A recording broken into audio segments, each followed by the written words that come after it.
Hello guys, সবাইকে welcome আমার নতুন একটা ভিডিওতে। তো দেখতে পাচ্ছ আমি সকালবেলা কেমনভাবে চিল্লাচ্ছিলাম। আসলে আমার মেয়ের উপরে চিল্লাচ্ছিলাম, ও খুব কান্না করছিল ভিডিও বানাচ্ছিলাম বলে, ওকে বকেছিলাম তাই। আর এটা আমার দেওর জিভ ভেঙিয়ে চলে গেল। তো তোমরা দেখতেই পাচ্ছ যে আমাদের ঘর রং হচ্ছে। আমাদের ঘর অবশ্য কালকে রং হয়ে গেছে, আজকে এটা আমার দেওরের ঘর রং হচ্ছে। তো চলো দেখাই তোমাদেরকে আমার ঘর কালকে রং হয়েছে। আসলে সরকারি ঘর বুঝতেই পারছো, সাদা রং, সাদা নীল রং করতে হবে। তো কালকে সাদা রং আপাতত করা হয়েছে, কোনো রকম করেছি, এরপরে আবার ভালো করে রং করা হবে। আর এই যে বাসনগুলো দেখছো, ওগুলো সব আমার শ্বশুরের ক্যাটারিংয়ের বাসন। আমার শাশুড়ির নামে ক্যাটারিং আচার। দেখতে পাচ্ছি যে কলা পাতা রয়েছে, কলা পাতায় কী করব। তো অনেক দিন ধরে ইচ্ছে হচ্ছিলো যে কলা পাতায় কিছু করে খাবো, কিছু করে খাবো। তো কলা পাতায় আজকে ভোলা মাছ করেছিলাম, ভোলা মাছটা জাস্ট দারুণ হয়েছিল। তো তোমাদেরকে পরে দেখাবো কিভাবে কি করেছি। তো দেখো পেছনে আমার মেয়ে, আমি ভিডিও করছি বলে ও ভেতরে চলে গেছে।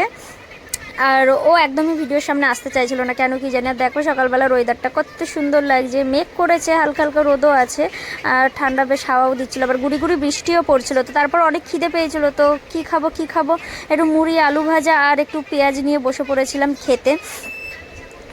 মুড়ি আমার খুব একটা খেতে ভালো লাগে না, মুড়ি চিড়া এগুলো খেলে আমার উপরের চোয়ালগুলো খুব ছুলে যায়, কিন্তু খিদে পেয়েছিল কি করব, তাই জন্য খেতেই হলো বসে বসে। আর সত্যি কথা বলতে যখন খুব খিদে পায় তখন যাই খাই না কেন সেগুলোই খুব টেস্টি লাগে। এটা বলছিলাম যে যখন খুব খিদে পায় তখনই যাই খাই না কেন সেগুলো খেতে কিন্তু খুব টেস্টি লাগে। তো সেই সময় আমারও খেতে খুব টেস্টি লাগছিলো, সত্যি কথা। আর মানে খেতে খুবই ভালো লাগছিলো, বলার মতন না, অনেকই খেতে ভালো লাগছিলো। যে তারপরে দেখো অনেকক্ষণ ধরে বসে বসে খাচ্ছিলাম বলে আমার চোয়ালগুলো অনেক ব্যথা হয়ে গেছিলো, তাও খাচ্ছিলাম, কি করব, খিদে পেয়েছিল। তো তো কি মুড়ি মানে নিয়েছিলাম অল্প কটায়, কিন্তু শেষ আর করতে পারছিলাম না, যেহেতু আমি মুড়ি খাই না। তো চোয়াল ফোয়ালগুলো সব ব্যথা হয়ে গেছিলো, দেখো আমি গায়ে হাত দিয়ে টিপচার এদিকে হেসেই যাচ্ছি। আর তারপরে আর কিছুটা মুড়ি ছিল, সেগুলো খেয়ে দে তারপরে আমি চলে গেছিলাম রান্না করতে। তো দেখো এদিকে আমার শাশুড়ি মশলা বাটছে ভোলা মাছের জন্য। আমি আলু ভাজার মতন আলু পেঁয়াজ কেটে রেখে দিয়েছিলাম, আর মাকে বলেছিলাম সামান্য একটু জিরে আর হচ্ছে লঙ্কা আর আদা বেটে দিতে। তো আমার শাশুড়ি সেটাই করে দিচ্ছিল। আর তারপরে আমি কলা পাতাগুলোকে ভালো করে ধুয়ে তার কলা পাতাগুলোর মধ্যে দুই পিঠেই তেল মাখিয়ে মাছগুলোকে সব রকম মশলা দিয়ে মেখে কলা পাতায় বসিয়ে আমি কড়াইতে বসিয়ে দিয়েছিলাম একদম আস্তে আজে।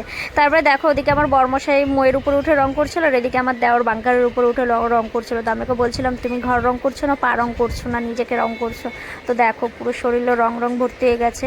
আর এখন সত্যি কথা ওদের অবস্থা খুবই খারাপ, হাতে ফুটো ফুটো হয়ে গেছে সব। আর এদিকে দেখো কড়াইতে আমি ভোলা মাছটা তোমাদের দেখিয়ে দিই, একদম আস্তে আজে দিয়ে দিয়েছিলাম বলে কি সুন্দর হয়েছে, কালারটা দেখেছো, দারুণ হয়েছে, দারুণ। এরকমভাবে করে খেয়েও একদিন, দেখবে খুব ভালো লাগবে। ও তারপরে স্নান টান করে আমরা সব খেতে বসে পড়েছিলাম। এদিকে দেখো আমার মেয়ে কলা পাতায় ভাত খাবে বলে ওকে কলা পাতায় ভাত দিয়ে দিয়েছিলাম, লেবু আর নুন দিয়ে মাখিয়ে দিয়েছিলাম, আর ডিম ভাজা দিয়ে দিয়েছিলাম। ও মাছ খাবে না বলেছিল। আর ওদিকে দেখো আমিও ভাত নিয়ে বসে পড়েছি। আমার শাশুড়ি বললো তুমি রান্না করেছো একটু বেশি করেই নাও, তো আমাকে একটু বেশি করেই দিয়েছিলো আলু ভাজা আর কলা পাতার মাছটা আলু ঠালু দিয়ে। তো আমি বসে খাচ্ছিলাম, তো আমার খেতে খুব খুব খুব ভালো লাগছিলো। আসল কথা অনেক দিন পর খাচ্ছিলাম, তো তো এরমভাবে আমার ডিমও পাতায় খেতে খুব ভালো লাগে। আর তোমরা আমার রিয়াকশান থেকে বুঝতেই পারছো যে অনেক টেস্টি হয়েছিল খেতে। আমার শাশুড়িও বলছিল যে সত্যি বুলটি আজকে খেতে অনেক টেস্টি হয়েছে। তো তোমাদের সাথে দেখা হবে আবার পরের ভিডিওতে, টাটা।